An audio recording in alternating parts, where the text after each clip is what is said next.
മത്സരിച്ച 3 സീറ്റിലും മിന്നും വിജയം കാഴ്ചവെച്ച മുസ്ലിം ലീഗ്. ലീഗിനുള്ളിൽ ലീഗ് വിരുദ്ധർ ഉണ്ടെന്നും അവർ തനിക്കൊപ്പമെന്നും ടീം സമസ്തയുടെ പ്രവർത്തനം കൊണ്ട് മുസ്ലിം ലീഗിനെ ഇല്ലായ്മ ചെയ്യാൻ കഴിയും എന്നുമുള്ള കെ.എസ്. ഹംസയുടെ ഏറ്റവും വലിയ ആത്മവിശ്വാസത്തിന്മേലാണ് ലീഗ് പ്രവർത്തകർ ഇടിത്തി പതിപ്പിച്ചത്.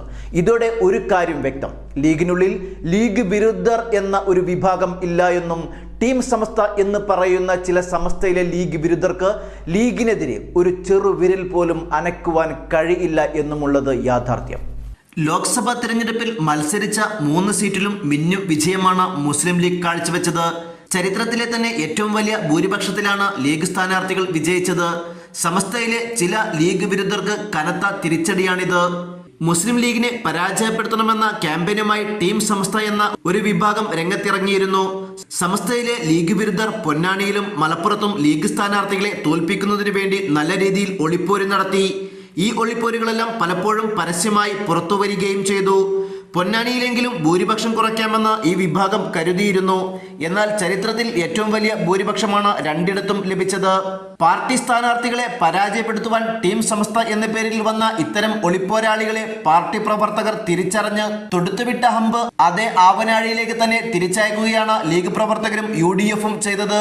ഒരുപക്ഷെ ഇത്തരത്തിലുള്ള മിന്നും വിജയം സമദാനിക്ക് ലഭിച്ചത് ലീഗ് എന്ന കടന്നൽ കൂട്ടത്തിലേക്ക് ഇത്തരക്കാർ കല്ലെറിഞ്ഞത് കൊണ്ടാവാം. മലപ്പുറത്തും വോട്ട് വിഹിതം ET മുഹമ്മദ് ബഷീർ വർദ്ധിപ്പിച്ചു. ലീഗ് വിരുദ്ധർ ഒറ്റക്കെട്ടായി രംഗത്തിറങ്ങിയ പൊന്നാനി പാർലമെന്റ് മണ്ഡലത്തിൽ 2019-ലെ UDF തരംഗകാലത്തെ ഭൂരിപക്ഷത്തേക്കാൾ 41,817 ഭൂരിപക്ഷം ലഭിച്ചു. ഇത് ടീം സമസ്തയ്ക്ക് വലിയ മുഖത്തടിയാണ് ലഭിച്ചത്. കേരളത്തിന് പുറത്ത് തമിഴ്നാട്ടിലെ രാമനാഥപുരത്ത് മാത്രമാണ് മുസ്ലിം ലീഗ് മത്സരിച്ചത്. ഇവിടെ ലീഗ് സ്ഥാനാർത്ഥി നവാസ്ഗിനി പരാജയപ്പെടുത്തിയതാകട്ടെ മുൻ തമിഴ്നാട് മുഖ്യമന്ത്രി O. പനീർശെൽവത്തെ 1,65,292 വോട്ടിനാണ് പരാജയപ്പെടുത്തിയത്. മത്സരിച്ച മുഴുവൻ സ്ഥാനാർത്ഥികളും വിജയിച്ചതോടുകൂടി രാജ്യസഭയിലേക്ക് വരുന്ന ഒരു MP കൂടിയായാൽ മുസ്ലിം ലീഗിന് 4 MP-മാർ ഇതോടെ ആകും. News desk news 99.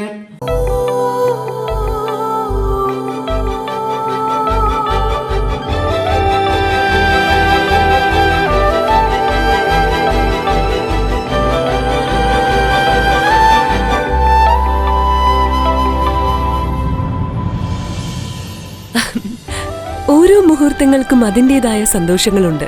അതിൽ ചിലത് ഒരിക്കലും മറക്കാൻ പറ്റാത്തതും. Azad gold and diamonds, Thazhepalam, Tirur.